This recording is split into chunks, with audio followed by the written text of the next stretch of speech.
Bien, bonjour. Nous allons donc avoir aujourd'hui notre dernier séminaire de 2008. Et pour clôturer cette première saison, nous avons aujourd'hui Jean-Philippe Urzan de l'Institut d'astrophysique de Paris.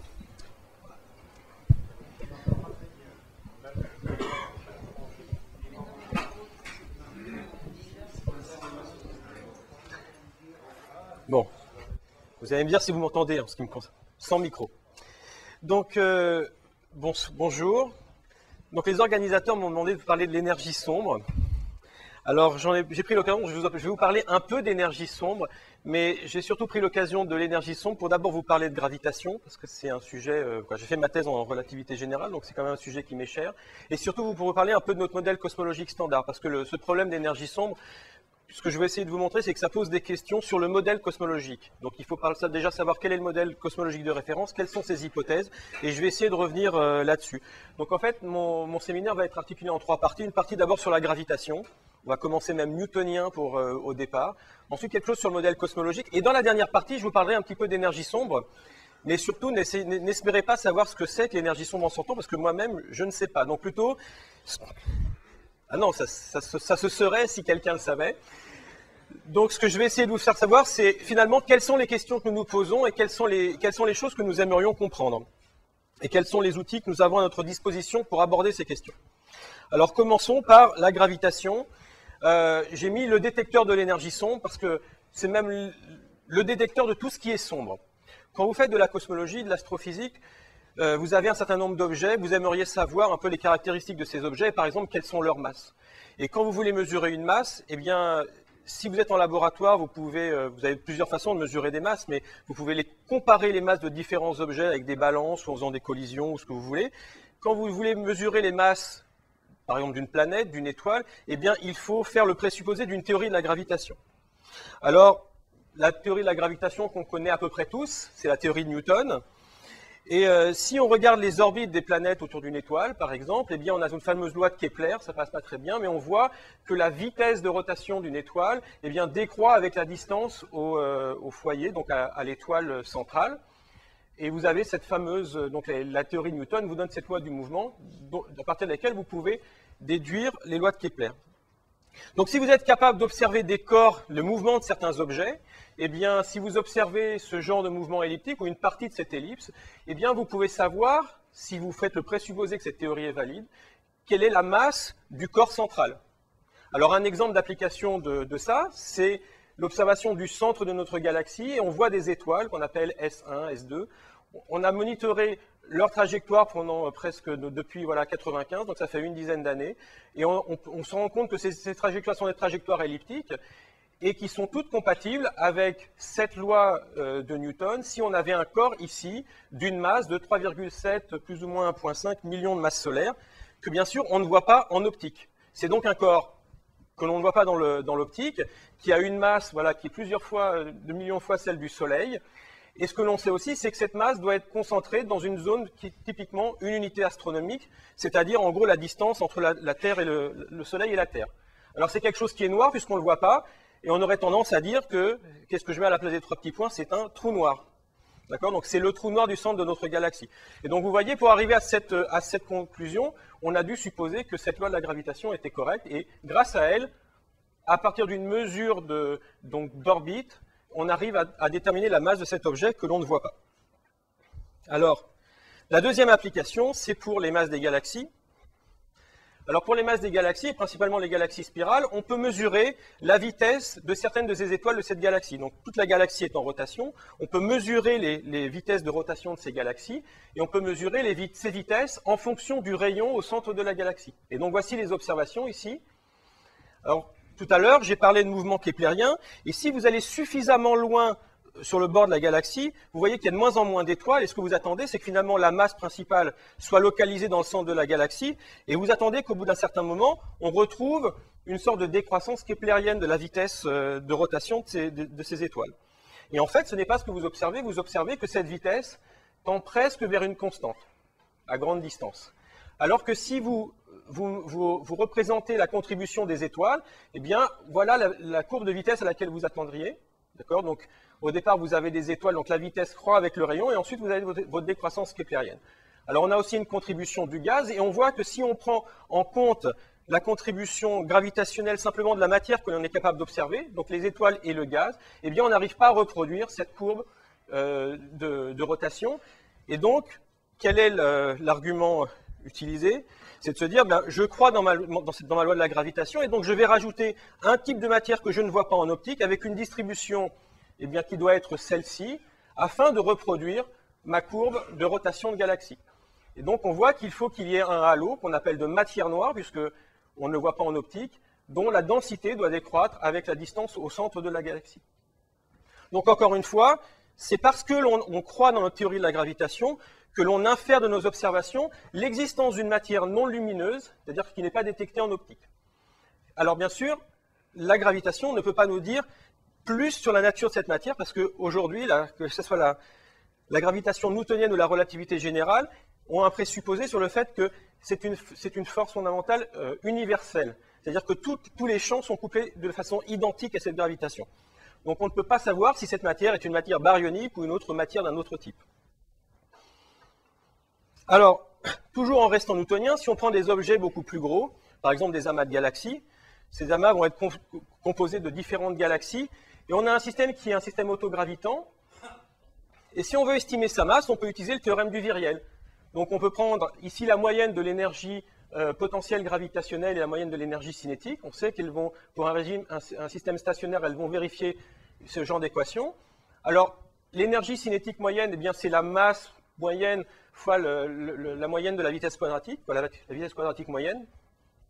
Et en ce qui concerne le potentiel, eh bien, on peut l'avoir en fonction de la masse de cet amas de galaxies, et un facteur alpha ici qui dépend de la géométrie. Si votre amas est plutôt sphérique ou aplati, vous allez avoir un paramètre. Et donc vous voyez qu'en observant cette vitesse quadratique moyenne, eh bien, et en connaissant un petit peu la géométrie de votre amas de galaxies, vous pouvez en déduire une masse pour cet amas. Donc vous avez différentes méthodes qui ne reposent que sur la gravitation newtonienne pour avoir des idées de masse de différents objets. Alors ces deux masses, que ce soit par les courbes de rotation ou par le théorème du viriel, c'est ce que je vais appeler des masses dynamiques, puisqu'on utilise la dynamique d'autres corps pour trouver leur valeur. Alors il y a une autre façon de mesurer des masses, cette fois-ci qui est strictement relativiste, c'est qu'en théorie de la relativité générale, toute masse courbe l'espace-temps, et donc si on regarde le trajet de rayons lumineux, eh bien il va y avoir une déflexion de ces rayons lumineuses qui va être typiquement donnée par l'intégrale du potentiel gravitationnel. Alors si je prends un point source, par exemple comme le Soleil, eh bien cet temps de déflexion est donné par 4 fois la constante de Newton fois la masse, divisé par petit b, le paramètre d'impact, donc la distance la plus faible à l'astre déflecteur, et la vitesse de la lumière. Donc on voit que si on est capable de mesurer cet angle de déflexion, eh bien on a une estimation, une mesure de la masse de l'objet qui cause la déflexion. Alors c'est ce qui a été utilisé en 1919 par Eddington pour prouver que, pour amener une validation de la relativité générale, mais ce qu'il faut voir, c'est que quand il fait ça en 1919, il peut bien dire « mes mesures de déflexion de la lumière sont compatibles avec cette théorie, donc la prédiction relativiste », c'est parce que lui connaissait la masse du Soleil par ailleurs. Si vous ne connaissez pas la masse de l'objet déflecteur, eh bien, vous ne pouvez pas tester votre théorie de la gravitation. Donc, ce que vous faites, c'est que vous dites, c'est une théorie qui est valide, je l'ai testée, mais je vais l'étendre dans d'autres régimes, et je vais maintenant utiliser ma théorie pour mesurer une masse. Donc, voilà une deuxième façon de mesurer des masses. Donc, vous voyez, quand je mesure les masses astrophysiques, j'ai des masses dynamiques qui viennent par le viriel, par les courbes de rotation, des masses par effet de lentille. Et puis une autre façon d'estimer la masse, c'est de regarder la lumière et de dire que finalement vous avez une sorte de relation de proportionnalité entre la quantité de lumière et la quantité de masse. Et ça va vous donner plutôt une estimation de la masse qu'on va appeler masse baryonique, donc de la matière ordinaire. Alors si je résume pour des galaxies ou des amas de galaxies, on arrive à la conclusion que les masses estimées par les effets de lentille et les masses dynamiques sont à peu près du même ordre de grandeur, mais que la masse que l'on estime à partir de la lumière est plus faible que ces masses-là. Alors si on rajoute maintenant un argument supplémentaire, qui vient de la nucléosynthèse primordiale et que je ne vais pas détailler, on arrive à une autre conclusion, c'est que la masse lumineuse est plus petite que la masse, tous les baryons que l'on connaît, et qui est plus petite que la masse dynamique. Cela veut dire que, d'une part, il existe de la matière noire baryonique, c'est-à-dire de la matière que nous ne voyons pas en optique sous forme baryonique, mais il existe aussi de la matière qui serait de la matière noire non baryonique. D'accord? Donc ça, c'est la première conclusion, et vous voyez que dès que j'ai une théorie de la gravitation, eh bien, je peux commencer à faire un inventaire, un bilan de la composition en masse et aussi en énergie de mon univers. Alors là, pour l'instant, je vous ai parlé de matière noire. Ce n'est pas l'énergie sombre, et c'était la chose la plus simple pour vous expliquer finalement à quel point, eh bien, dans toutes ces discussions, la théorie de la gravitation est quelque chose de central. Alors comme c'est quelque chose de central, eh bien, je me suis dit que ce serait pas mal de vous rappeler un petit peu les bases de la théorie de notre théorie de la gravitation, donc la relativité générale. Et il y a deux grands aspects. Il y a tout d'abord un principe qui s'appelle le principe d'équivalence et qui repose sur trois choses. Alors d'une part, il y a l'universalité de la chute libre. Alors ça, vous connaissez, c'est la fameuse expérience de Galilée, hein, c'est-à-dire que toute masse, tout corps indépendamment de sa masse et de sa composition chimique va tomber de façon identique dans un champ de gravitation externe. D'accord? Vous faites ça avec une plume, avec du plomb, ça tombe toujours pareil. Vous avez ensuite l'invariance de position locale et l'invariance de Lorentz locale. Et ça, c'est les invariances que vous avez en relativité restreinte et que vous voulez généraliser. C'est-à-dire que si vous faites des expériences non gravitationnelles dans les laboratoires en chute libre, eh bien, les résultats de ces expériences ne vont pas dépendre de la vitesse de ces laboratoires et d'autre part ne vont pas dépendre de la position dans l'espace-temps de ces laboratoires. Alors si vous avez ce principe d'équivalence, vous pouvez montrer que tous les champs de matière qui existent dans l'univers vont coupler de façon universelle à un tenseur métrique qui va décrire la géométrie de votre univers. D'accord? Alors l'universalité de la chute libre est centrale pour dire que l'on va pouvoir géométriser la gravitation, c'est-à-dire que l'espace-temps va avoir une métrique et que c'est cette métrique qui encode la gravitation. Alors maintenant, on a ce nouveau champ, ce champ de métrique, et on veut savoir quelle est sa dynamique. Et là, dans la relativité générale, on fait une hypothèse. On suppose qu'il y a un Lagrangien qui est donné sous cette forme-là, qui est simplement la courbure de Ricci associée à ce tenseur métrique. Et donc, on a une action pour la gravitation qu'on appelle généralement l'action d'Einstein-Hilbert. Et en relativité générale, en fait, on suppose que la métrique qui satisfait cette action est la même que la métrique auquel couplent tous les champs de matière. Donc, une fois qu'on a fait ça, eh bien, il y a juste à dérouler. On peut avoir toute la relativité générale simplement à partir de ces postulats. Alors, est-ce que ça marche? À quel point est-ce qu'aujourd'hui, la relativité générale est une bonne théorie pour décrire la gravitation? Alors ça, il y a un certain nombre de choses que l'on peut tester. Alors dans le système solaire, on peut regarder eh bien, la dynamique en champ faible qui découle de cette théorie. Et en général, la façon de représenter ça, c'est d'utiliser un formalisme qu'on appelle PPN, donc en anglais Parameterized Post-Newtonian Formalism, dans lequel on introduit des paramètres. Et dans cet espace de paramètres, la relativité générale est représentée par le point 1, 1. Et donc ensuite, on prend un certain nombre on va regarder la dynamique du système solaire. Donc par exemple, ici, c'est la télémétrie laser lunaire, donc la distance Terre-Lune qui est monitorée depuis une trentaine d'années, qui vous donne des contraintes dans cet espace de paramètres. Vous avez ici les contraintes de la déflexion de la lumière, et vous voyez qu'aujourd'hui, vous devez être proche de la relativité générale à typiquement quelque chose comme du 10-5. D'accord? Alors l'autre aspect que vous voudriez tester, c'est le principe d'équivalence. L'universalité de la chute libre. Alors ça, c'est quelque chose que l'on peut tester. Donc on considère deux corps différents et on considère l'accélération relative de deux corps de composition chimique différente par rapport à leur accélération moyenne. Alors on peut faire ça en laboratoire avec des balances de torsion, par exemple, ou alors à des plus grandes échelles en comparant, par exemple, la façon dont la Terre et la Lune tombent dans le champ gravitationnel du Soleil. Et ça, aujourd'hui, vous obtenez des contraintes sur ce petit paramètre qui doit être strictement zéro en relativité générale, qui sont de l'ordre de 10-13 et que l'on espère pouvoir pousser jusqu'à du 10-14, 10-15 d'ici quelques années. Donc ça, voilà, on a un très bon test de l'universalité de la chute libre.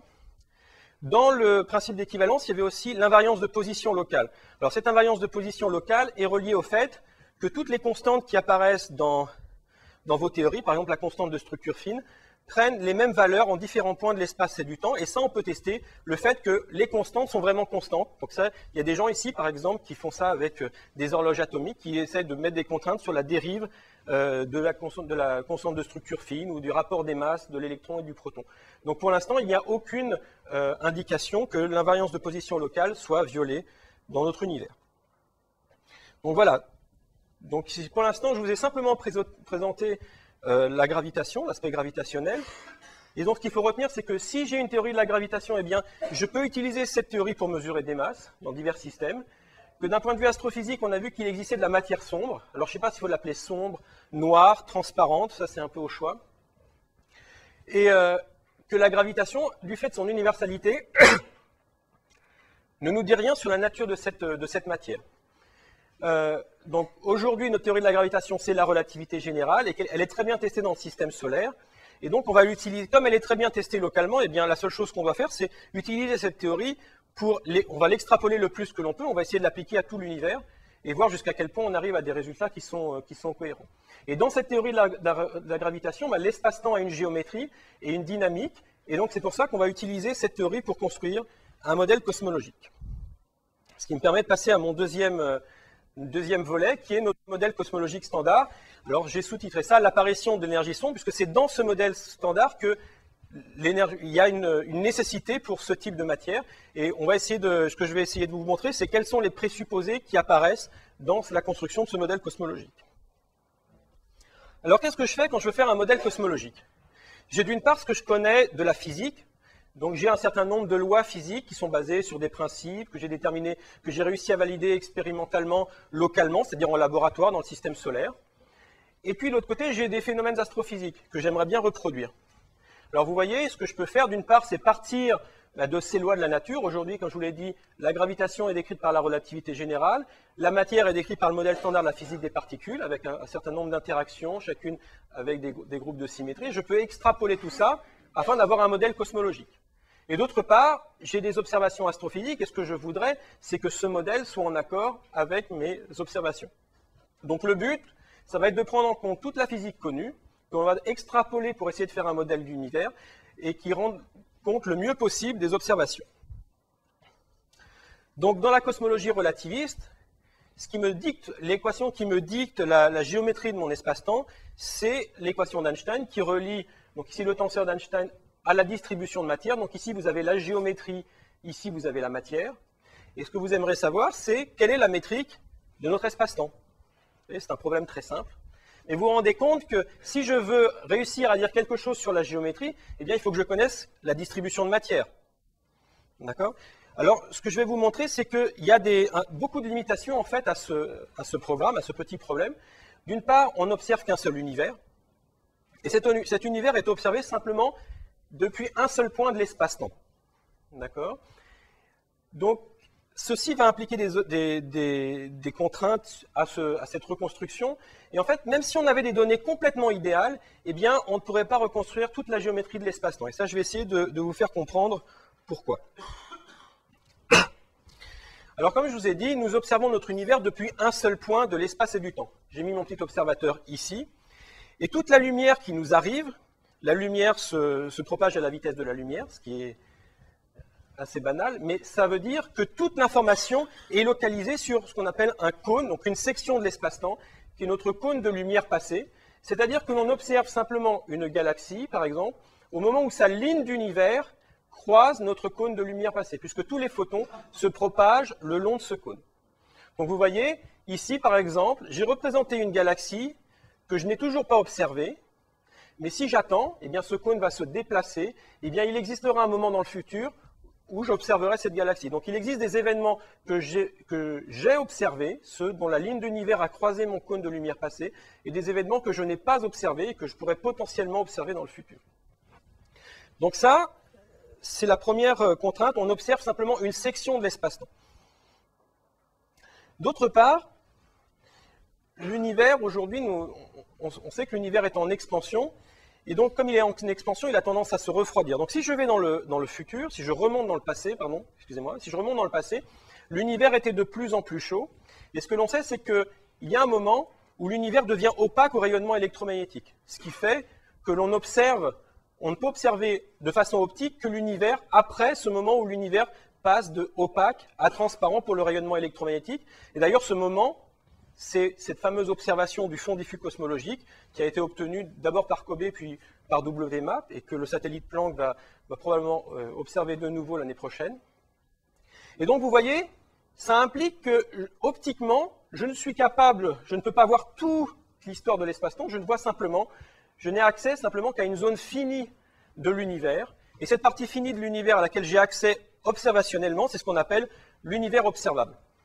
Alors bien sûr, aujourd'hui, on pense que l'univers observable est bien plus petit que l'univers dans son ensemble.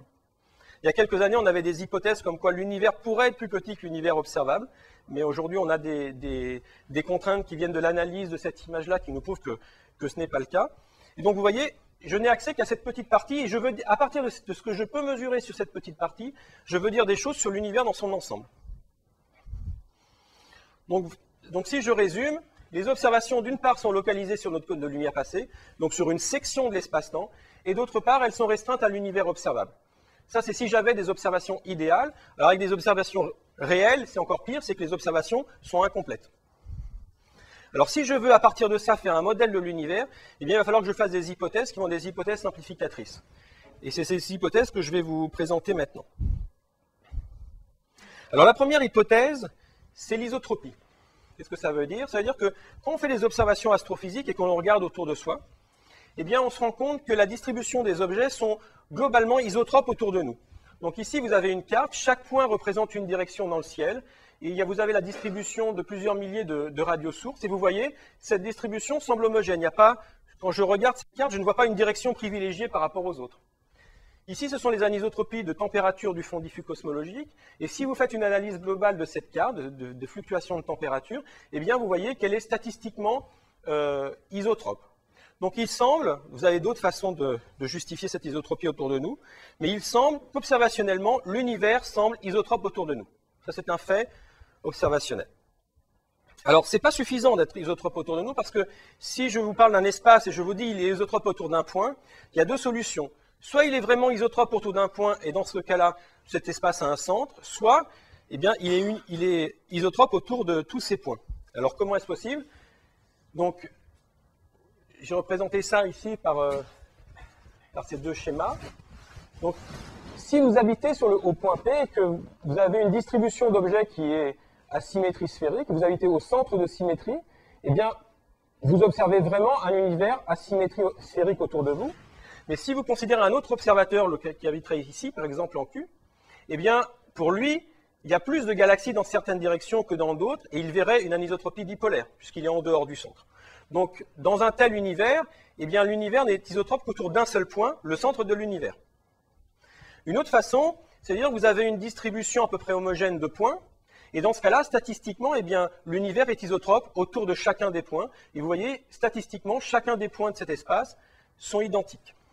Alors, il faut faire un choix entre ce genre de modèle cosmologique et ce genre de modèle cosmologique. Dans celui-ci, vous avez envie de dire qu'on habite pas loin du centre.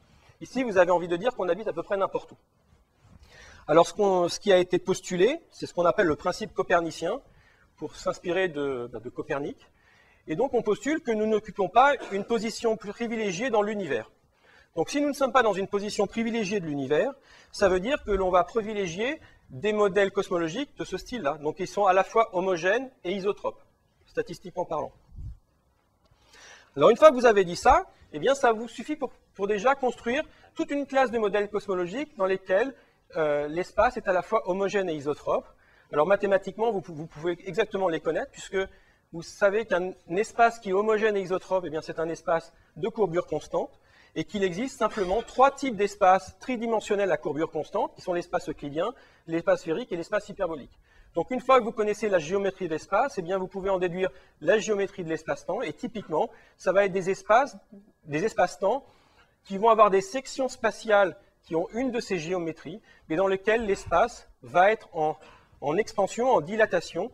Et cette expansion, cette dilatation de l'espace est caractérisée par une fonction qu'on appelle le facteur d'échelle, qui dépend simplement du temps.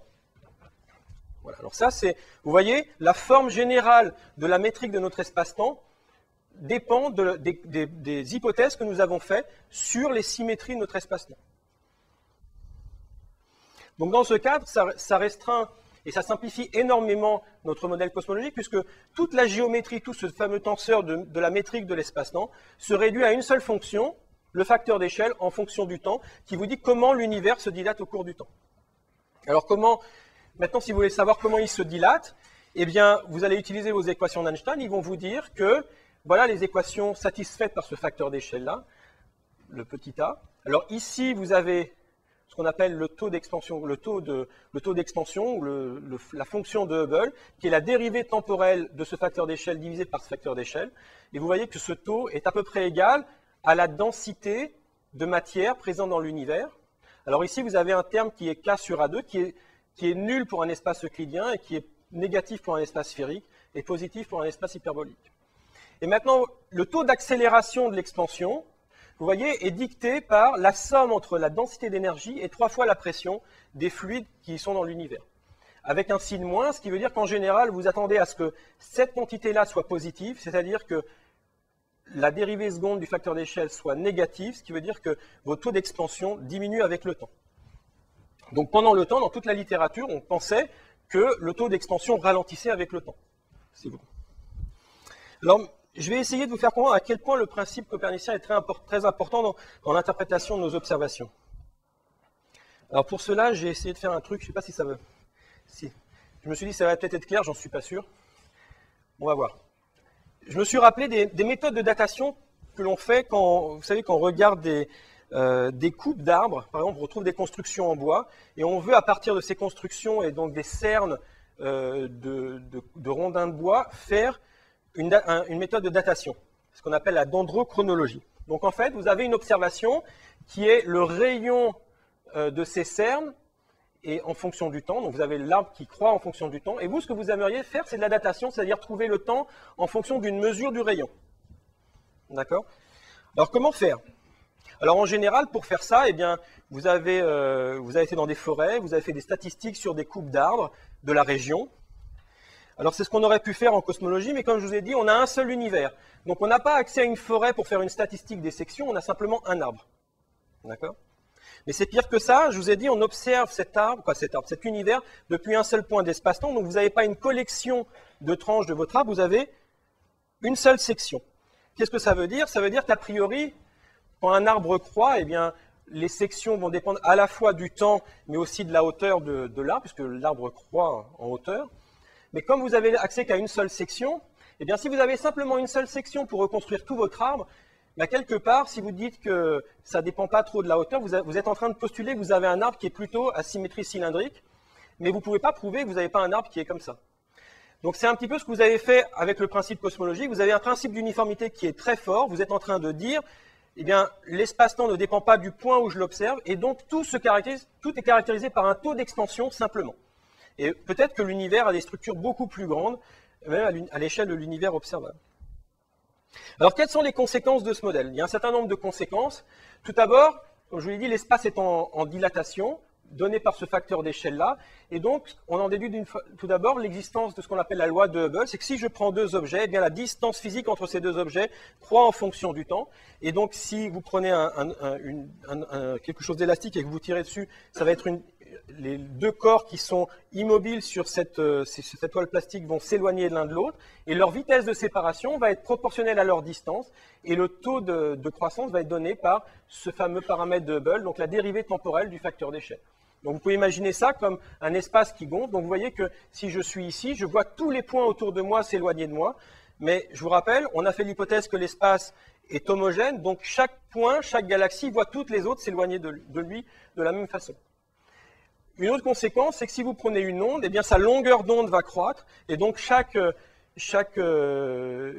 si vous observez un spectre, eh bien les longueurs d'onde des photons vont être étirées, décalées vers le rouge, et en fait, en comparant les fréquences ou les longueurs d'onde d'émission et de réception, eh bien on va avoir accès directement au nombre de fois que l'univers s'est dilaté entre l'émission et la réception. Et ça implique, comme l'univers est en dilatation, qu'il était probablement plus chaud dans le passé, donc que l'univers va avoir une histoire, et surtout, et ça c'était l'équation d'avant, ici, que si je suis capable de déterminer l'histoire d'expansion de mon univers, eh bien je vais avoir une information sur la composition matérielle de l'univers, à la fois en termes de densité et de pression.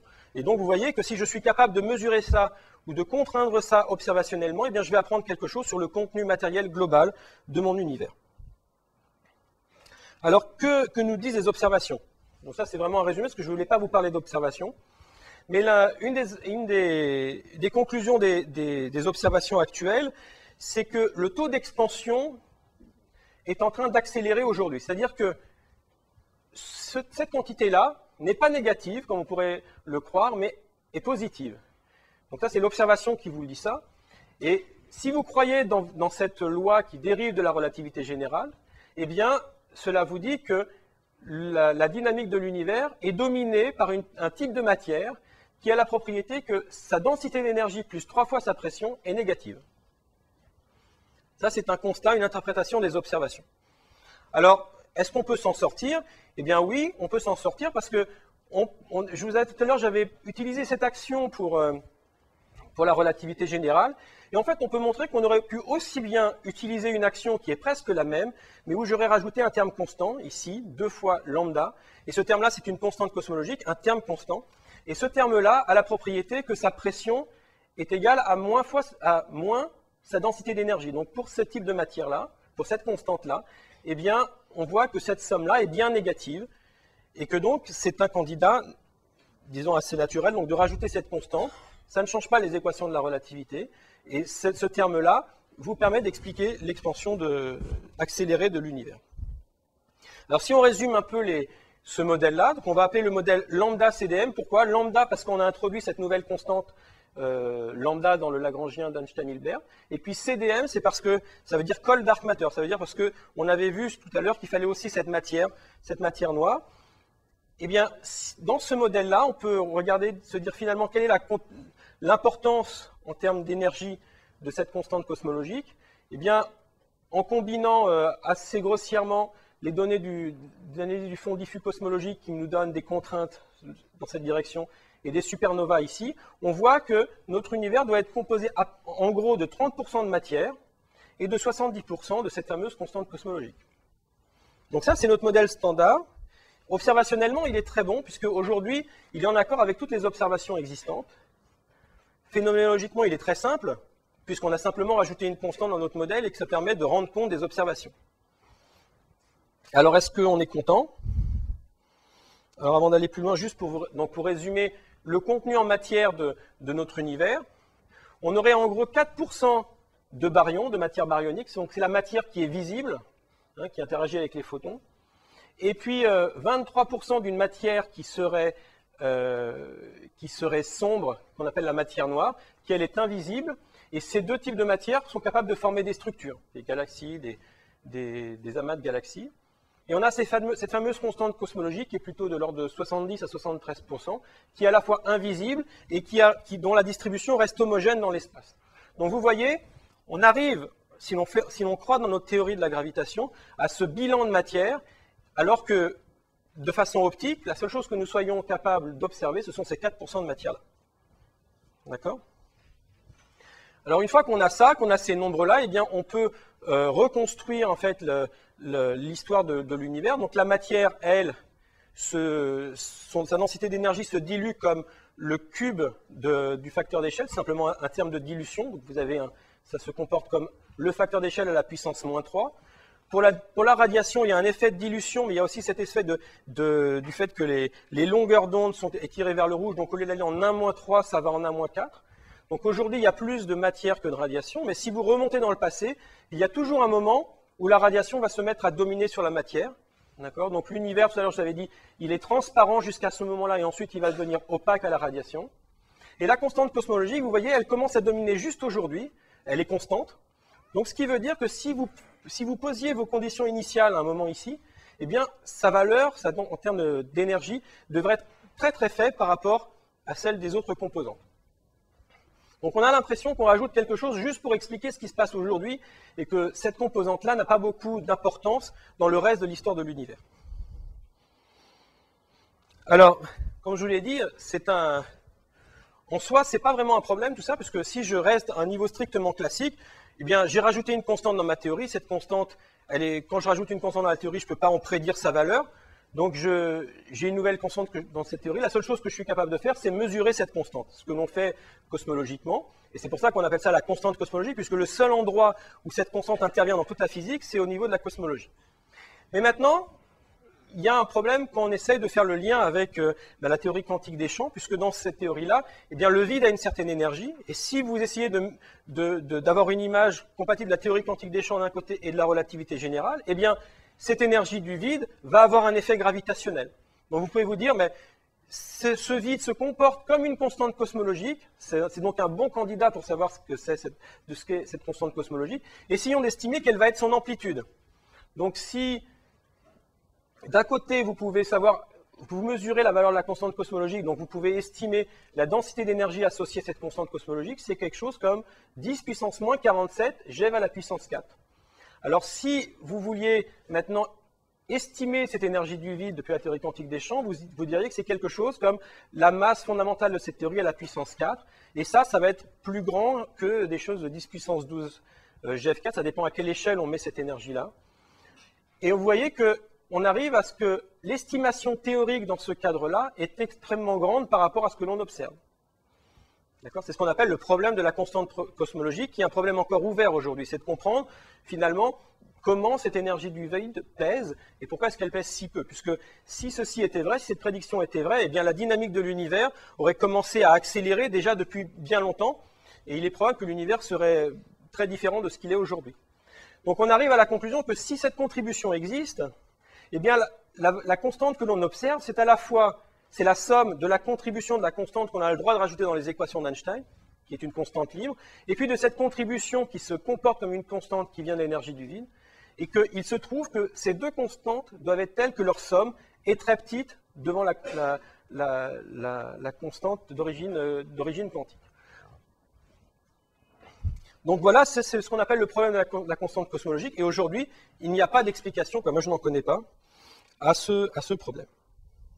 Alors si je reviens sur mon modèle cosmologique, je me suis rendu compte que j'ai été capable, en extrapolant la relativité générale, de faire un modèle moyennant certaines hypothèses qui étaient en accord avec toutes les observations. Et les 4 hypothèses principales sont, tout d'abord, j'ai utilisé une théorie de la gravitation qui était la relativité générale. J'ai fait une hypothèse sur le contenu matériel de l'univers. J'ai dit que j'avais les champs du modèle standard de la physique des particules, auxquels j'ai dû rajouter la matière noire froide et la constante cosmologique ici, des choses qui ne sont pas observées par ailleurs. Ensuite, pour trouver des solutions cosmologiques, j'ai dû faire des hypothèses de symétrie. 3 ici, c'est le principe copernicien. Il y a une 4e hypothèse sur la structure globale de l'univers, mais je n'en parlerai pas aujourd'hui. Et si je fais ce modèle-là, eh bien, j'ai un modèle qui est en accord avec toutes les observations, et je peux mesurer les contributions relatives de la radiation, de la matière baryonique, de la matière non baryonique et de la constante cosmologique. Et vous voyez, j'ai quelque chose d'assez surprenant, c'est que la matière baryonique, la matière noire et la constante cosmologique sont dans des rapports qui sont à peu près du même ordre de grandeur aujourd'hui. Alors que ces choses-là sont a priori des origines physiques différentes. Et donc pourquoi est-ce qu'on a ce genre de relation entre ces différentes quantités a priori indépendantes? Donc si je conclus cette construction de mon modèle cosmologique, d'une part, on se rend compte que la dynamique récente de l'univers, mais aussi ses grandes structures, implique l'existence de cette énergie sombre. C'est donc la composante d'énergie qui est responsable de l'accélération cosmique de l'univers. Alors le candidat principal, c'est la constante cosmologique, et le modèle standard fait l'hypothèse que c'est une constante cosmologique. Mais bien sûr, l'interprétation de ces observations repose sur deux choses, à la fois la validité de la relativité générale et le principe copernicien. Donc vous voyez, le fait qu'on a ce problème de la constante cosmologique, ça met en lumière finalement un problème de notre modèle cosmologique. Est-ce qu'il faut rajouter un type de matière? Est-ce qu'il faut changer la gravitation ou est-ce qu'il faut changer autre chose? Et la question c'est, est-ce que c'est la physique fondamentale ou est-ce que c'est un problème du développement des modèles cosmologiques? C'est ce que je vais essayer d'aborder maintenant, en me focalisant sur l'énergie sombre. Donc j'ai mis qui suis-je, mais vous ne le saurez pas, je suis désolé. Donc, la première chose, j'ai fait une hypothèse sur ma théorie de la gravitation. J'ai postulé que la relativité générale était une bonne théorie de la gravitation pour décrire la dynamique de l'univers dans son ensemble. Et j'en ai déduit cette équation pour l'évolution du facteur d'échelle, qui me donnait que le terme d'accélération était donné, en gros, par moins fois la somme de la densité d'énergie plus 3 fois la pression. Et donc, on voit que pour que ça soit accéléré, il faut que cette combinaison ici soit négative.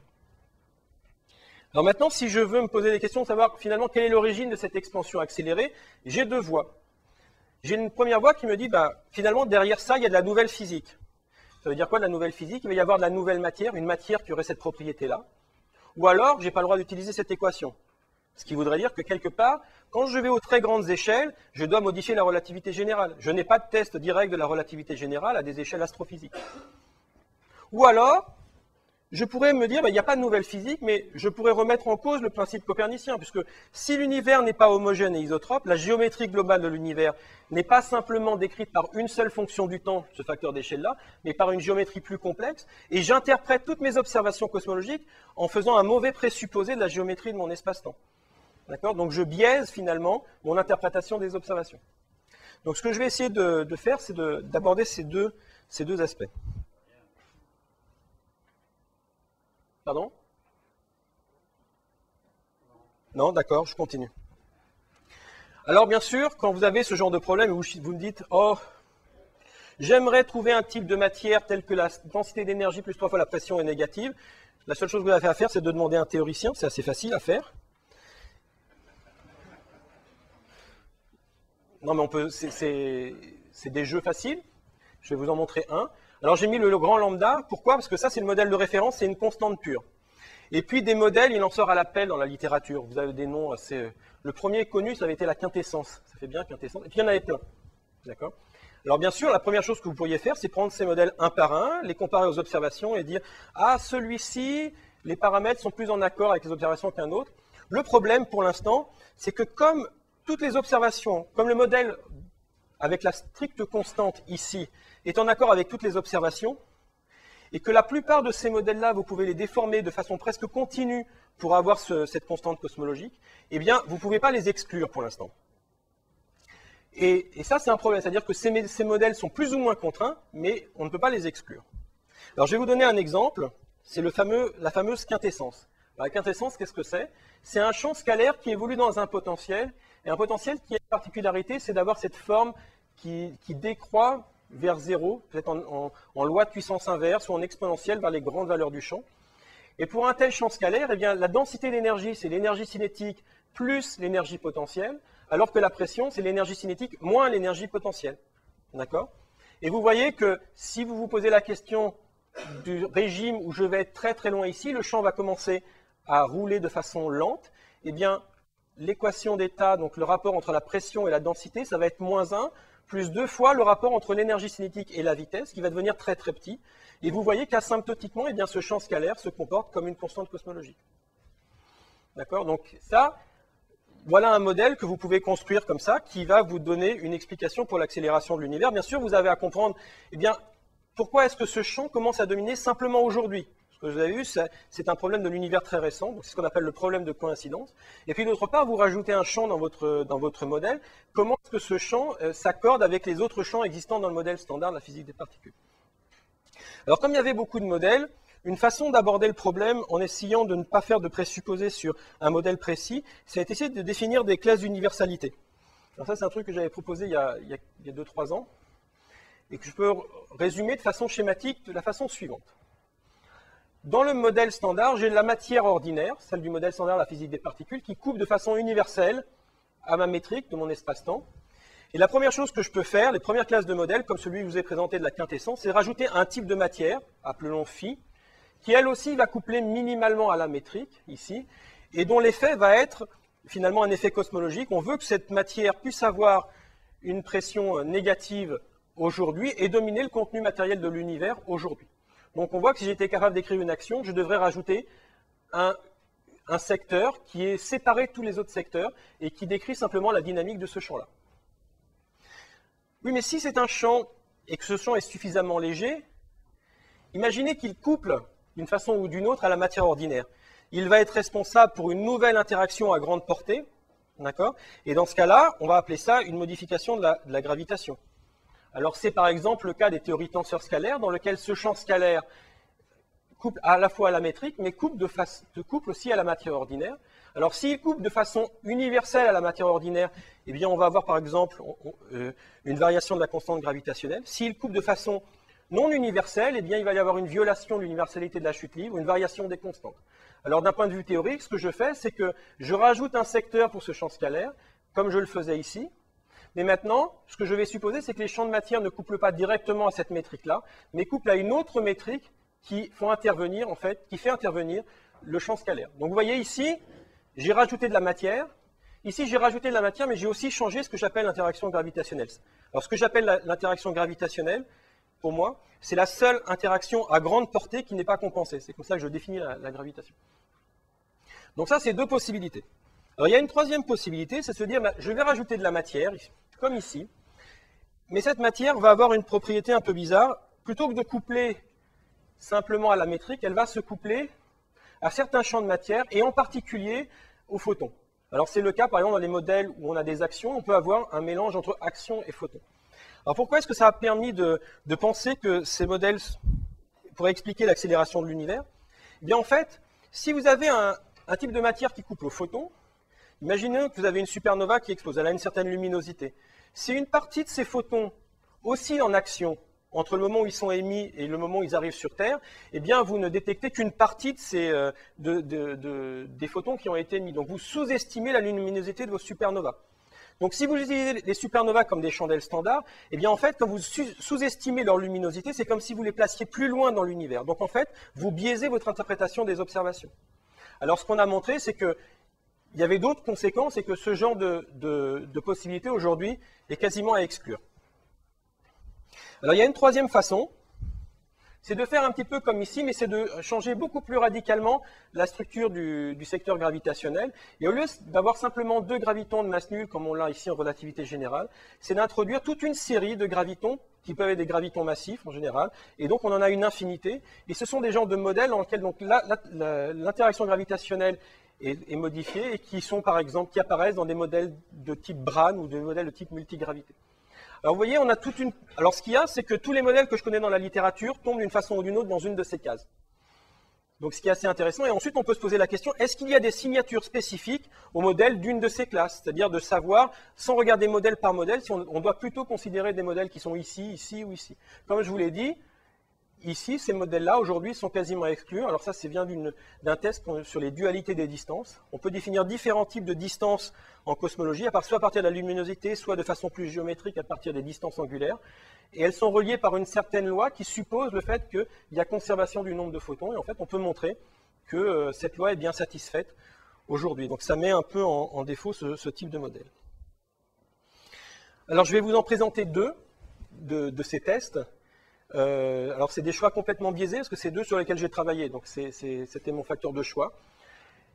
Et je vais d'abord vous les présenter dans le sens inverse. Je vais d'abord vous parler du principe copernicien. Et ça, c'est un truc que je trouve assez marrant parce que si on prend n'importe quel livre de cosmologie, on peut lire que ce principe copernicien, comme nous n'observons l'univers que depuis un point de l'espace et du temps, c'est quelque chose qu'on ne peut pas tester. Et c'est écrit partout. En fait, il y a presque un an de ça, avec deux collaborateurs, on a montré qu'on pouvait construire un test du principe copernicien. Je vais vous montrer un petit peu l'idée qu'il y a derrière, parce que c'est assez marrant. Et ensuite, la question, c'est, une des possibilités, c'est de tester la relativité générale. On a des tests très précis dans le système solaire. Est-ce que l'on peut étendre certains de ces tests aux échelles astrophysiques? Comment faire? Et je vais vous montrer qu'il y a plusieurs pistes pour ça, et qui pourront nous donner des pistes pour la suite. Alors commençons par le principe copernicien. Donc je vous ai parlé du décalage spectral, qui est le rapport entre la longueur d'onde à la réception et la longueur d'onde à l'émission, et qui, si je fais l'hypothèse du principe copernicien, me donne le taux d'expansion entre l'émission et la réception de ce photon. Donc A0, c'est la valeur du facteur d'échelle aujourd'hui, et A, la valeur du facteur d'échelle au moment de la réception, de l'émission. Donc comme je vous l'ai dit, si nous sommes localisés à un point de l'espace-temps, tous les photons que nous recevons sont localisés sur ce cône de lumière passée. Donc voici une galaxie qui a une certaine quadrivitesse, ici, le long de sa ligne d'univers. Au moment où elle croise notre cône de passée de lumière, les photons qu'elle émet se propagent, elles, sur des cônes de lumière qui sont comme ça. Il y en a certains qui nous arrivent aujourd'hui. Et pendant longtemps, on se disait, c'est vrai, nous n'observons l'univers que depuis un point de l'espace et du temps. Mais en fait, ce n'est pas vrai, parce que nous-mêmes, nous nous déplaçons sur notre ligne d'univers, comme cette galaxie. Donc nous avons une certaine ligne d'univers. Donc aujourd'hui, nous observons l'univers depuis ici, et puis demain, nous l'observons depuis là. Donc on ne va pas observer cette galaxie au même moment, on va l'observer un petit peu après, alors qu'elle aura bougé sur sa ligne d'univers. Ce qui veut dire qu'en fait, voilà ce qui se passe, ça c'est aujourd'hui, et ça c'est dans quelques années. nous observons aujourd'hui l'univers sur ce cône de lumière, et demain, nous observerons, pas demain ou dans 10 ans, l'univers sur cet autre cône de lumière. Donc ce ne sont pas exactement les mêmes sections de l'espace et du temps. La galaxie qui avait un certain redshift Z, elle aura dans 10 ans un petit redshift qui est Z plus une petite variation. D'accord? Alors est-ce que l'on peut utiliser ça? Parce que vous voyez, là je teste quelque chose, je donne une certaine épaisseur à mon cône de lumière, donc j'ai une petite information, disons comme il a une épaisseur, il a plutôt du volume, eh bien je peux me poser la question de savoir si quand je passe de là à là, c'est compatible avec l'hypothèse d'homogénéité et d'isotropie. Alors il faut se poser la question de savoir comment va varier le redshift au cours du temps. D'accord? Donc ça c'est un exercice, ceux qui suivent mon cours feront le calcul. Comment est-ce que varie le redshift au cours du temps? Alors dans un espace homogène et isotrope, c'est un calcul qui avait été fait dans les années 60 par Alan Sandage, et on voit que la dérive temporelle d'un redshift de n'importe quelle galaxie, c'est donné par le taux de Hubble, aujourd'hui fois 1 plus son redshift, moins le taux d'expansion au moment de l'émission. Alors, quelle est la grandeur de cette quantité-là? Si je prends un objet qui a émis ses lumières il y a en gros 10 milliards d'années, c'est-à-dire un redshift de l'ordre de 4, eh bien la variation de son redshift, c'est quelque chose comme du 10-10, sur une échelle de temps de 10 ans. Alors bien sûr, quand les gens ont fait ces calculs dans les années 60, ils ont dit bah, c'est vrai, c'est un phénomène qui existe et on ne peut pas le mesurer. Ils avaient fondamentalement raison. Alors, pourtant on s'est dit mais c'est quand même intéressant cette mesure parce que, vous voyez, si je suis capable de mesurer ça à différents redshifts, eh bien je vais avoir une information sur le taux d'expansion en fonction du redshift, c'est une information très très importante. Et puis on a fait un petit calcul au début de l'année, on s'est posé la question, que vaut cette chose-là dans un espace-temps qui n'est pas homogène et isotrope? Alors on a considéré toute une classe d'univers qui est simplement isotrope, puisque ça c'est quelque chose qui nous semble à peu près avéré, mais qui ne serait pas homogène. Et on voit qu'on a la même expression, plus un terme supplémentaire, d'accord? Donc je ne vais pas vous décrire l'origine, mais il y a un terme supplémentaire, et ce terme n'est zéro que si l'espace est homogène. D'accord? Alors la question c'est, est-ce qu'on est capable de mesurer ce Z point? Alors en fait, on pensait, comme tout le monde, je pensais que non, jusqu'à en fait, c'était la raison principale de ça, c'est que au printemps de donc 2000, on est 2008 là, 2007, il y avait un petit colloque, et il y avait des astrophysiciens, des vrais, des astronomes, pas des gens comme moi, des vrais astrophysiciens, qui parlaient des futures générations de télescopes. Je trouvais que j'étais là, j'ai écouté, et j'ai entendu des choses extraordinaires. Donc ils sont en train de penser à des choses qu'on appelle les ELT, Extremely Large Telescope. Aujourd'hui, on a des VLT, donc des Very Large Telescopes. On veut faire des ELT. Alors un ELT, c'est quoi? C'est des télescopes qui ont 80 mètres de diamètre. Et puis, on m'a expliqué qu'on voulait mettre sur ces télescopes des sortes de spectrographes très haute résolution, et qu'avec ces spectrographes, eh bien, ce signal-là serait quelque chose de mesurable. Alors quand j'ai entendu ça, j'ai trouvé ça extraordinaire parce que il faut penser qu'à cette précision-là, eh bien, vos galaxies bougent, vos nuages de gaz bougent, donc finalement, il y a des effets Doppler. Est-ce qu'on peut croire au signal? Alors on avait fait avec Francis Bernardo un petit calcul pour se rendre compte que oui, c'est vrai. Ces choses-là, si ce qu'ils disent est correct, et on les croit parce que c'est eux qui font ces projets-là, eh bien ce signal-là est vraiment mesurable et on peut l'utiliser pour faire de la physique. Alors si on est capable, donc vous voyez les projets, c'est dans 25 ans plus 10 ans d'observation. Donc c'est même pas pour un sujet de thèse, hein, c'est le sujet de thèse de vos thésards. Mais potentiellement, ces projets-là vont être montés, alors ils ne sont pas montés pour ce test-là, ils sont montés pour apprendre des choses sur le milieu intergalactique, sa composition chimique, mais comme byproduct, eh bien on va pouvoir faire ce test. Voilà, donc ça c'était quelque chose que j'ai trouvé marrant, il n'y a pas de résultat pour l'instant, parce que vous imaginez bien qu'on voyage dans le temps, mais à une vitesse qui nous est fixée, qui est 1 seconde par seconde à peu près. Donc voilà, donc juste pour vous dire, c'était quelque chose que je trouvais assez joli, c'est qu'on lisait partout, on ne peut pas tester cette chose-là, et qu'en fait, eh bien, on peut le tester si on a des observations suffisamment précises. Alors maintenant, revenons à la relativité. Ce que je vais essayer de vous montrer, c'est qu'il y a plusieurs façons de combiner les observables pour apprendre des choses sur la relativité générale aux échelles astrophysiques. Alors, je vous ai dit, il y avait deux aspects dans la relativité, il y avait l'aspect principe d'équivalence et puis l'aspect dynamique. Alors, je vais commencer par le principe d'équivalence. Alors, l'universalité de la chute libre, c'est difficile. Il est difficile d'aller voir si deux étoiles tombent de la même façon dans un champ gravitationnel. Mais la chose qu'on peut tester facilement, c'est d'essayer de tester la constance des constantes fondamentales, puisqu'on est capable de mesurer, par exemple, des spectres dans l'univers, disons, à z égale 3 ou 4, et de se poser la question de savoir si des constantes ont changé avec le temps. Donc voici par exemple la constante de structure fine, où on a des contraintes sur sa variation, vous voyez, sur à peu près toute l'histoire de l'univers. Et on voit qu'aujourd'hui, donc ça c'était les données avant que Patrick Petitjean fasse les siennes. Donc aujourd'hui, on est dans cette boîte-là.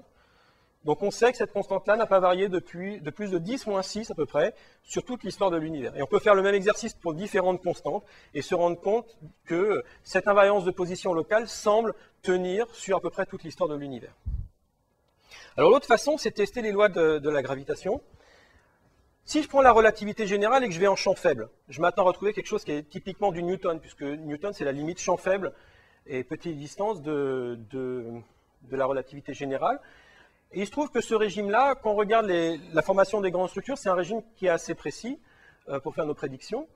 Donc, dans ce régime-là, on a une équation qui est cette fameuse équation de Poisson qui relie le Laplacien du potentiel gravitationnel à la distribution de la matière. Donc, delta, c'est les fluctuations de densité, c'est delta rho sur rho moyen. Ici, j'ai mis le rho moyen. D'accord? Donc, c'est quelque chose qui est a priori petit, quand on est en champ faible. Alors on peut se poser la question de savoir est-ce que cette équation est valide. Alors dans le système solaire, on a plein de thèses de ça, puisque si vous mettez juste une masse centrale et vous intégrez cette équation, vous retrouvez votre potentiel en 1 sur R. Et donc on peut se poser la question de savoir si je rajoute un potentiel type Yukawa d'amplitude alpha sur une échelle caractéristique lambda, est-ce que ça change mes observations? Donc on peut prendre, en fonction de la distance, des contraintes sur l'amplitude d'une telle déviation, et on voit que typiquement sur la taille du système solaire, eh bien, on a des contraintes sur une telle déviation qui est de l'ordre de 10-4 à 10-3. Alors en laboratoire à petite échelle, il y a moins de contraintes. Et il y a des gens ici, par exemple, qui font des tests de la loi de Newton à très petite échelle, à l'échelle du millimètre ou en dessous. Et donc, vous voyez qu'il pourrait y avoir des déviations à ces échelles-là. Alors certaines personnes qui aiment les branes, par exemple, vous diront que ça pourrait être intéressant. Moi, ce qui m'intéresse, c'est les grandes distances. Alors, j'ai l'équation de Poisson, je veux tester une équation. Si je veux tester A égale B, ce qu'il faut que je fasse, c'est que je mesure A et B indépendamment. Est-ce que c'est possible? Alors, mesurer la distribution de la matière, on peut. Comment? Eh bien, si je prends des grands catalogues de galaxies, je vais avoir une information sur la distribution de galaxies, donc le nombre de galaxies dans des cellules de taille à définir en fonction de la position. Et surtout, je peux avoir une information sur la fonction de corrélation du champ de densité à partir de cet observable. Donc les grands catalogues de galaxies me donnent une information sur la distribution de matière, donc sur le terme de droite de cette équation. Est-ce que je peux mesurer le potentiel gravitationnel directement? Tout à l'heure, je vous ai parlé de la façon de mesurer la masse à partir de la déflexion lumineuse. La déflexion lumineuse, c'était quoi? C'était relié à 2 fois le facteur de la relativité générale ici, le gradient du potentiel gravitationnel. Donc si je suis capable de mesurer ces choses-là, je peux avoir accès, à partir de ces observables de distorsion gravitationnelle, à la fonction de corrélation du potentiel gravitationnel, donc à la distribution du potentiel gravitationnel. Donc je peux me poser la question de savoir est-ce que les observations de distorsion gravitationnelle sont compatibles avec ce que je sais de la distribution de la matière, et est-ce que c'est compatible avec cette équation-là? D'accord? Alors ça, c'est quelque chose qu'on avait proposé en 2001, c'était il y a longtemps, et à l'époque, en 2001, eh bien, ces choses-là, on ne les avait pas mesurées. D'accord? Et donc on le savait parce qu'il y avait Yannick Mélier qui est à l'IAP, c'est la personne qui a fait avec le CFH-TRS les premières mesures de ces choses-là au niveau cosmologique. On savait qu'il allait les mesurer. Et donc on s'était posé la question, pareil, est-ce qu'on peut utiliser ça pour apprendre des choses sur la relativité générale? Et le rapport du référé, c'était à l'époque de nous dire, mais on ne mesurera jamais ça. Aujourd'hui, il y a des projets satellites pour mesurer ce genre de choses. Alors juste pour vous donner une idée, voilà ce qui se passe. On a les grandes structures de l'univers. On a des photons qui se baladent dans l'univers. Alors bien sûr, quand je faisais les tests dans le système solaire, je sais où est une étoile, et je regarde la position de mon étoile. Le soleil passe, par exemple, devant, il y a une éclipse, et je peux regarder la position angulaire de cette étoile. Là, je ne peux pas faire la même chose, parce que je ne connais pas la position de mes galaxies. Et ce qui est intéressant, c'est que 2 faisceaux géodésiques qui sont infiniment près vont être défléchis de façon à peu près différente. Et donc, ce qui va être modifié, c'est la forme des galaxies que j'observe. Si je parle d'un ensemble de galaxies strictement sphériques, eh bien, je vais les observer avec des ellipticités ici. Et en fait, ce qu'on peut montrer, c'est que la corrélation des ellipticités est une mesure de la corrélation du champ gravitationnel intégré sur les différentes lignes de visée. Donc on voit que les effets de l'antigravitationnel permettent de mesurer le potentiel gravitationnel des grandes structures. Et comme je vous l'ai dit, on peut le comparer à celui que l'on estime à partir des grands catalogues de galaxies. Donc ça permet de faire des tests qu'on avait dans le système solaire, mais de les faire à des échelles qui sont des échelles astrophysiques. Donc il faut que je finisse, ça tombe bien parce que je suis presque à la fin. Alors comment est-ce qu'on met ça en œuvre? Donc par exemple, il y a des grands catalogues de galaxies qui ont quelques 10 puissance 6 galaxies. Les données pour le antigravitationnel aujourd'hui, c'est sur des petites échelles, on a 57 degrés carrés.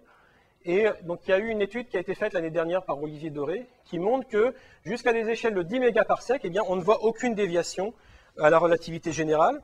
Alors ça c'est intéressant, déjà de voir que le test peut être mis en œuvre, surtout que l'on sait que ces choses-là vont... il y a beaucoup de projets en fait, d'observation antigravitationnelle actuellement, et qu'on va couvrir des surfaces énormes, et qu'on va pouvoir améliorer ce test jusqu'à disons, en gros, une centaine de mégaparsecs.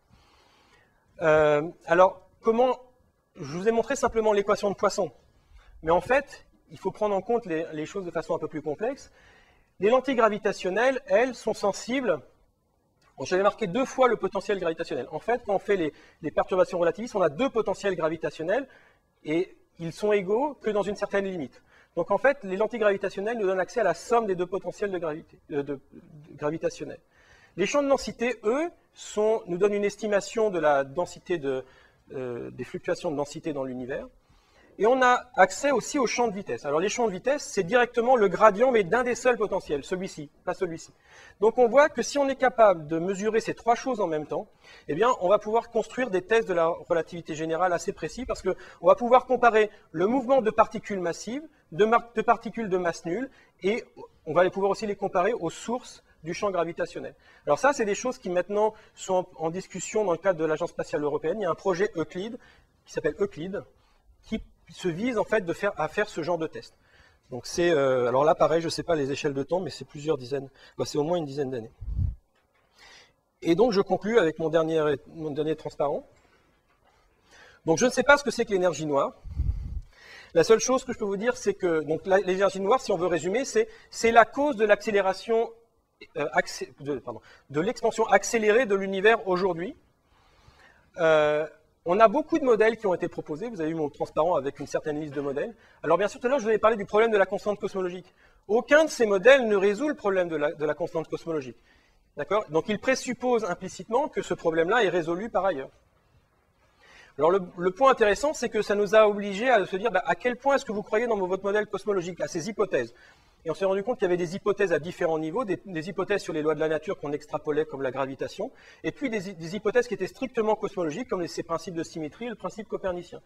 Alors ce qui est intéressant, c'est qu'aujourd'hui, les observations cosmologiques nous permettent de faire des tests de ces hypothèses. Donc on va pouvoir renforcer la validité de notre modèle cosmologique ou trouver différentes failles. Et ça, c'est intéressant parce que si je prends simplement la relativité générale, on va étendre à des échelles astrophysiques des choses qu'on connaît dans le système solaire. Donc on fait exactement la même chose que nos tests dans le système solaire, mais aux échelles astrophysiques. Voilà. Et bien sûr, comme je vous l'ai dit, le modèle standard avec la constante cosmologique est en accord avec toutes les observations. Donc pour l'instant, c'est le meilleur candidat. Et que je vous ai dit, il y a cette fameuse annulation. Alors comment est-ce qu'on fait pour rendre ça, que dans ce modèle-là, pour rendre compte de cette valeur-là? Eh bien là, il y a plusieurs possibilités. Et vous avez surtout probablement entendu parler de ces hypothèses de multivers, ainsi de suite, qui sont aussi inspirées de la théorie des cordes. De dire peut-être qu'il y a un foison d'univers dans lequel la valeur de la constante cosmologique prend des valeurs arbitraires. Et dans ce cas-là, on passe sur des zones anthropiques, auxquelles je n'ai absolument pas envie de parler. Mais le point important, c'est de se dire que malgré ce problème-là, eh bien, on peut utiliser ces observations cosmologiques de façon fine pour faire des tests de physique fondamentale, comme des tests sur la théorie de la relativité générale. Et à mon avis, c'est là où on va apprendre le plus dans les années à venir. Voilà, je vous remercie beaucoup.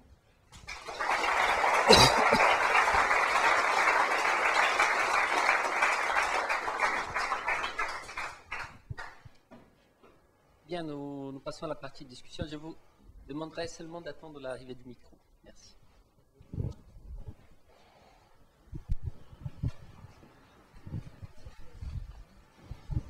Oui, merci pour cet exposé. Alors donc, il faut quand même rappeler l'histoire le début de la cosmologie avec Eddington. Tu as cité Eddington lors de son expérience fameuse, mais Eddington a publié à la fin de sa vie une théorie fondamentale dans laquelle il a supposé qu'il y avait répulsion des galaxies à longue distance, donc il avait prédit l'accélération des galaxies.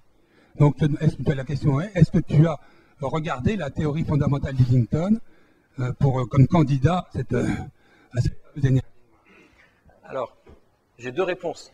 La première, c'est que je ne suis pas historien des sciences, donc voilà, je ne sais pas.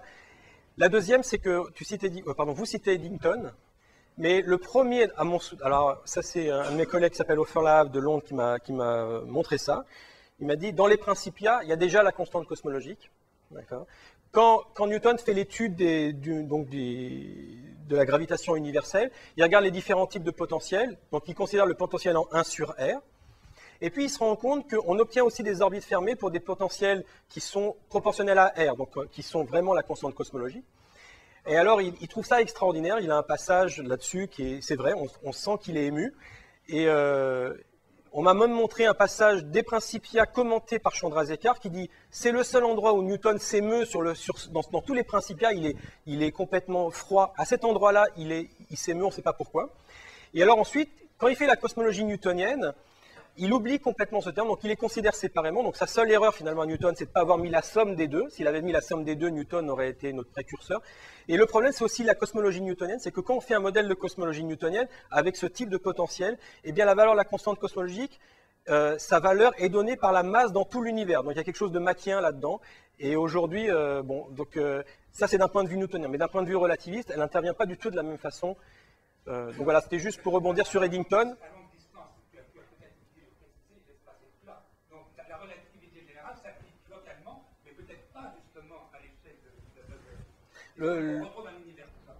Alors la question. Alors c'est un peu différent. Il faut faire attention. Premièrement, il y a la notion d'espace et la notion d'espace-temps. Dans ce modèle où on suppose homogénéité isotropie, il est vrai que les sections spatiales sont euclidiennes à, disons, 1%, on va dire. Ça, c'est une chose. Et c'est vrai que le régime dans lequel se trouvent les grandes structures sont des régimes de champ faible. D'accord ? Mais ce n'est pas tout. Maintenant, si on calcule la courbure quadridimensionnelle, eh bien, on se rend compte que c'est un régime de très faible courbure. De courbure qui est même infiniment faible. C'est-à-dire la courbure en termes du disons, à la surface du Soleil, c'est un nombre sans... Il faudrait que je la dimensionne, mais il y a en gros peut-être 20 ordres de grandeur entre la courbure de l'espace-temps aujourd'hui et la courbure de l'espace-temps à la surface du Soleil dans le système solaire aujourd'hui. Ce qui veut dire qu'a priori, on ne connaît pas d'autres systèmes qui soient dans des régimes de si faible courbure. Donc une solution, c'est de se dire, on est en train de tester la relativité générale dans les régimes de très faible courbure, et on ne sait pas comment ça se passe, ou à grande distance. Donc il faut se poser la question, est-ce que c'est des modifications à grande distance, ou des modifications type infrarouge, qui est proposé par les Brane, ou des modifications de type faible courbure, ou encore autre possibilité pour les courbes de rotation de galaxies, faible accélération, et ça c'est toutes les théories type monde qui proposent des modifications. Donc il faut faire attention qu'on parle de modification de la relativité générale, il y a plein de régimes différents, alors qu'on est dans un système à symétrie sphérique, eh bien, comme l'accélération, c'est en gros le gradient du potentiel et ainsi de suite, tous ces régimes-là sont liés les uns aux autres, et quand on fait la cosmologie, c'est des types de régimes différents, donc on ne peut pas juste affirmer des choses aussi rapidement, ce genre de conclusion, ça c'est pas possible. J'ai une question concernant l'isotropie, tu es revenu plusieurs fois sur le fait que c'est isotrope. Quand on prend le CMB, il y a quand même, nous on est en train de bouger par rapport à lui. Ça tu l'as mis nulle part, oui. C'est pas relevant pour ce que tu voulais décrire ou... Alors, donc on a un champ de température sur une sphère autour de nous. Donc la première chose, quand on fait sa mesure et qu'on trace la carte, on voit pas ces petites, on voit simplement quelque chose de très uniforme. D'accord ? C'est 2,725 degrés K. Ensuite, on se pose la question, on regarde dans chaque direction, on fait un corps noir en fonction de la fréquence, on mesure la valeur de la température de ce corps noir dans différentes directions. Si j'enlève la valeur moyenne, ce que je vois, c'est un dipôle extrêmement grand, 10 puissance moins 3 par rapport à la température moyenne. Et ça, ce dipôle, on le soustrait. Ensuite, une fois qu'on a soustrait ça, on a ces anisotropies de température. Alors derrière, il y a quand même une hypothèse, il faut se dire, mais est-ce qu'il pourrait y avoir une corrélation des modes qui sont non dipolaires, donc à partir de L égale 2, au dipôle? Alors, ce qu'on regarde, c'est on regarde cette distribution de température, et on se pose la question de savoir quelle est sa statistique. D'accord ? Et est-ce que c'est un champ gaussien isotrope indépendant, donc où les modes, soit les différents multipôles, sont indépendants? Et ça, c'est des tests que l'on fait. Et d'autre part, pour des raisons théoriques, de l'origine des grandes structures et donc de l'origine de ces fluctuations de température, on s'attend à ce que ça soit un champ gaussien non corrélé. D'accord ? Donc il y a un argument à la fois théorique qui rentre en compte et un argument observationnel. Alors il faut mentionner que dans ces études-là, il y a quelques personnes qui aujourd'hui disent qu'à grande échelle, on aurait des violations de l'isotropie statistique de cette distribution de température-là. Et il faut voir que les choses sont assez complexes parce qu'on a a priori une distribution sur la sphère, mais on a bien sûr notre galaxie, donc il faut couper notre galaxie. Donc quand on a un champ gaussien sur une sphère où on a coupé les bords, se poser la question de l'indépendance statistique de ce champ, ce n'est pas quelque chose de très fin. Et là, les gens pour l'instant ne sont pas d'accord sur cette conclusion-là. Et quand j'ai parlé d'isotropie statistique, j'étais vraiment au sens très très large. C'est-à-dire que globalement, si je commence de façon très simple, j'ai envie de me dire que je suis isotrope autour de moi. Mais après, je peux aller chercher des choses un petit peu plus raffinées. Et je pense que jusqu'à un niveau de 10-3 en termes de précision, c'est une bonne hypothèse que de le faire. Après, est-ce que si je vois une anisotropie, est-ce que c'est encodé dans les conditions initiales ou est-ce que c'est un effet de l'évolution tardive de l'univers? Là aussi, il va falloir démêler les choses et ce n'est pas quelque chose qui est évident a priori. Voilà.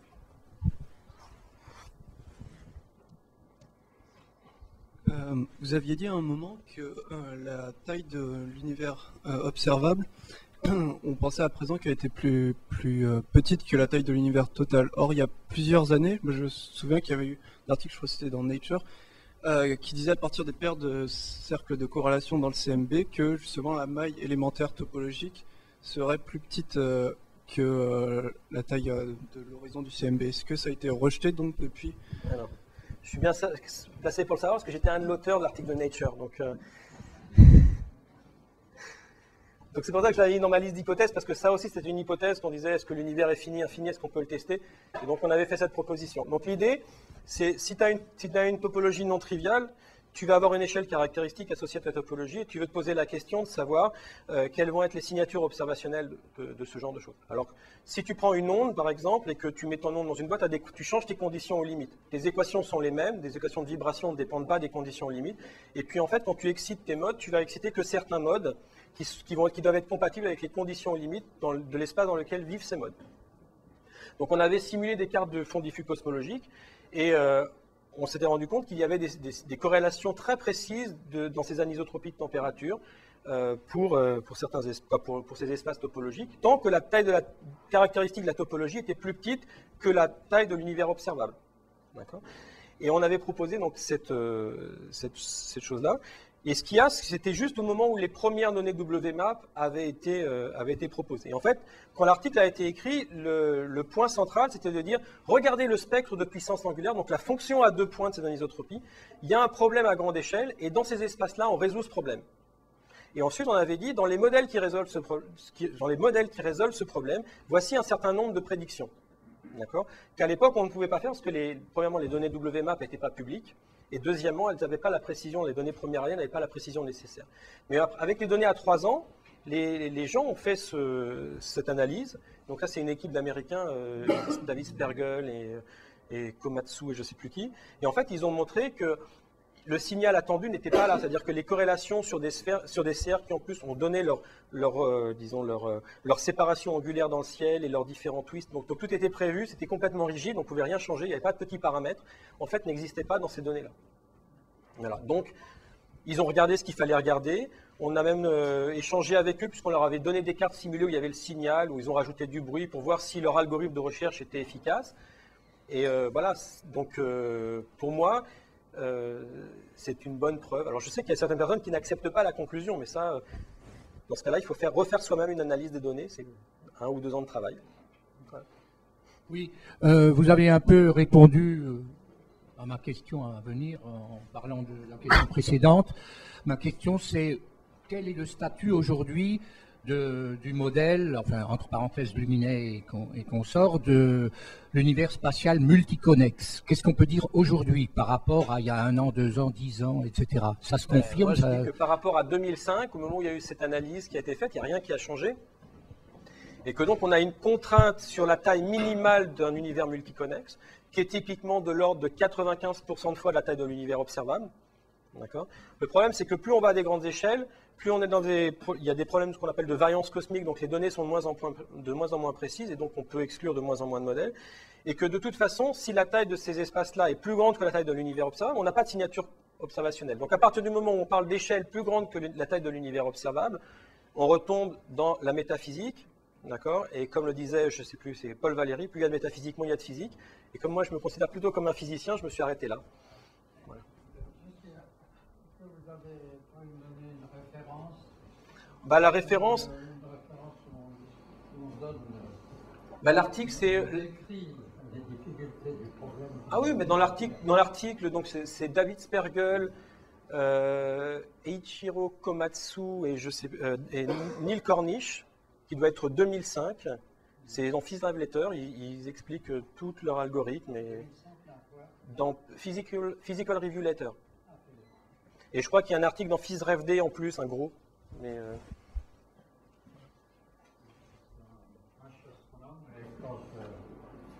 tout ça, je trouve qu'il y a une relation entre la façon dont se comportent les galaxies avec la façon dont se comporte l'humain. C'est-à-dire que les deux choses, il faut que ça dure. Hein. À ce moment-là, vous faites un gosse qui meurt le lendemain, c'est pas la peine. Hein. Si en plus vous êtes homosexuel, vous n'aurez jamais d'enfant pour vous. C'est tout ça, moi, qui résume dans ma théorie, que je décris dans ma théorie. Alors, est-ce que c'est le genre de choses que vous... Non. J'aime bien la théorie de l'évolution, mais je suis complètement incompétent dessus, donc je ne peux rien dire là-dessus. Oui, j'avais une question à propos, quand on mesure l'accélération de l'univers, est-ce qu'il est possible de voir envisageable de voir des anisotropies à cette accélération, ou est-ce que la façon dont on fait la mesure suppose que c'est nécessairement quelque chose d'isotrope dans l'espace? Est-ce qu'il serait possible d'avoir une sorte de carte d'accélération et de voir des possibles fluctuations dans cette... Donc, il y a deux réponses. Premièrement, on ne mesure pas directement une accélération. Ce qu'on va mesurer, par exemple, on va mesurer une échelle de distance en fonction du redshift. Et pour ça, on va utiliser des indicateurs de distance, comme d'abord des céphides, des supernovas et ainsi de suite. Et on va créer donc une carte de distance. Et à partir de cette échelle de distance, on va comparer cette échelle de distance à ce modèle-là sous les hypothèses d'isotropie et d'homogénéité pour en déduire que l'univers est en train d'accélérer. Maintenant, je pourrais me dire, est-ce que je peux considérer des univers, par exemple, qui ne sont pas isotropes ou qui ne sont pas homogènes? Ça, on a toujours le droit de le faire. Et on peut, dans ces modèles-là, se poser la question de quelles sont ces relations observationnelles. Et dans ce cas-là, il va falloir réinterpréter les observations dans ce cadre théorique-là. On ne peut pas faire une interprétation des observations sans modèle sous-jacent. Alors, on peut le faire. Le problème, c'est que si on voulait comparer aux observations, aujourd'hui, on n'en a pas suffisamment, parce que si je prends simplement les supernovas, je crois que dans les dernières données là, du CFHTLS, il y a 3 champs. Donc, c'est vrai qu'avec 3 champs, on peut déjà commencer à faire une analyse multipolaire, mais si je prends toutes les supernovas qui contribuent à cette conclusion, je vais en avoir quelque chose comme 170 ou 200, et bien si je commence à les séparer en 3 champs, bien sûr, je vais avoir des erreurs statistiques beaucoup plus grandes. Donc, pour l'instant, la seule chose qui est faite, c'est de faire une analyse comme ça, champ par champ, et de voir qu'il n'y a pas de déviation, disons, à plus de 1 sigma par rapport à la moyenne. Mais à terme, avec des projets satellites, comme par exemple le SNAP, ou je sais pas, ou d'autres projets du même type, je ne sais pas lequel va être accepté, qui visent à mesurer des supernovas, donc avec une plus grande distribution angulaire et donc un plus grand nombre de supernovas, on peut se poser la question de dire, je prends ma sphère céleste, je la discrétise en plusieurs zones, je fais une analyse de distance par zone, et je fais une analyse multipolaire de ces observations-là, et je vais mettre une contrainte sur l'anisotropie locale de lumière. Ça, c'est possible à faire potentiellement, mais on n'a pas les observations aujourd'hui pour le faire.